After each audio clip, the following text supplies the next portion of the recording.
I'm going to talk about race directing.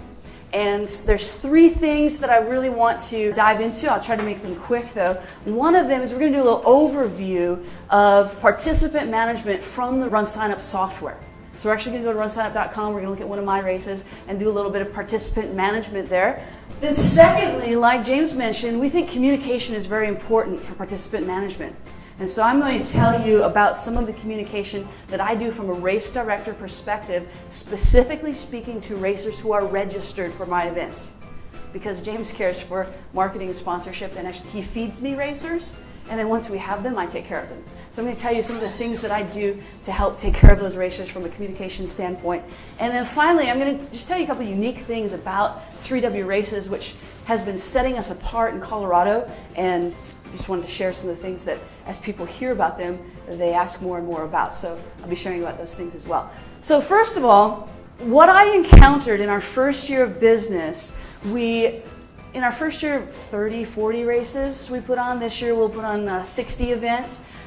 And I didn't have a staff working for me yet, and I was doing everything myself. So some of you that put your whole heart into one event for a year, do that 40 times in the same year, and my hair isn't gray yet. I don't know why.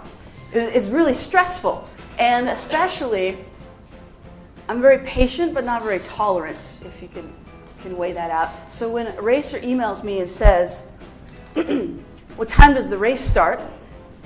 I'm like, you registered for the race. You saw the website for the race. You got a confirmation email for the race. So I actually hired some people to send emails for me because I could get a little curt in my emails of, as you can clearly tell on the website, which I'm sure you've been to since you got my address from there. Right, that's not good customer service. And so James was like, you need to sustain our business and not be rude to people. So I actually have a team that writes emails for me now. Because of those, they can be frustrating, right? Some of those participant inquiries, what are some things that they've asked you in the course of getting ready to come to your race? Someone emailed me and asked me what the distance was in the Buckley 4-miler. All right, what else? Their response was, it doesn't matter, your last name has to be Myler and we'll only take 4 of you. I mean, really, we feel like that person is dumb, but really that person... Oh no, that person is dumb. That person is, for whatever reason, either they're lazy or they didn't know where to or whatever. So I started making a practice for our company that anytime someone phoned me about something or they sent an email, I made sure that a couple things were happening. First of all, I wanted to make sure that whatever their issue was, it ended up on my website. So if they're saying to me, what color is your t-shirt? And they're legitimately asking that question because that information is not available anywhere, well, shame on me. I need to put that information on the site. I need to post a picture of that. So Bob's actually on our site. We run a series called the Prairie Dog Half Marathon Series. And so he's going to go ahead and let's just go to our race that we did in April, which was our springtime Prairie Dog. So he's going to scroll down on there and he's going to look at the section that says swag. And so we actually have a picture of the shirt.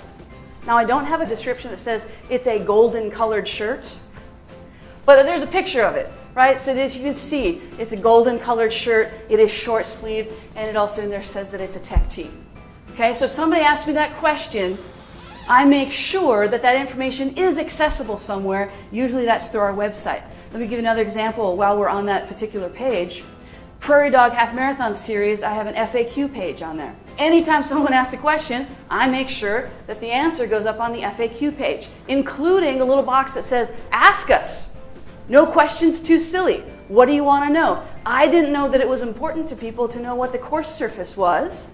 I guess I had raced on the East Coast so much, and all the course surfaces were cobblestone or concrete or asphalt. But in Colorado, one course can have asphalt, crushed gravel, single track, grass, all within the same course. And so that's pretty important in Colorado, and people ask that question a lot. So what we started doing is putting in our FAQ, here's what the course surfaces are. We supported a marathon course a couple months ago. It was 26 miles on dirt road, like gravelly, pokey rock dirt road, right?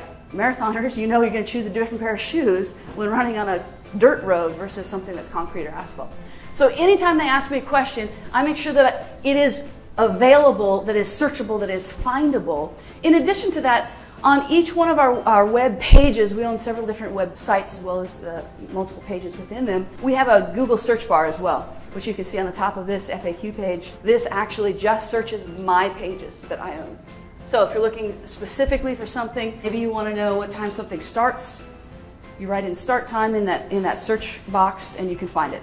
So we're trying to make things really accessible. Anything that Eraser would bother us with on a telephone call or an email, I do want to make sure that we put that information on the website. And I don't wait for 2 or 3 people to ask the question. One person asks it, I want to make sure it's up there.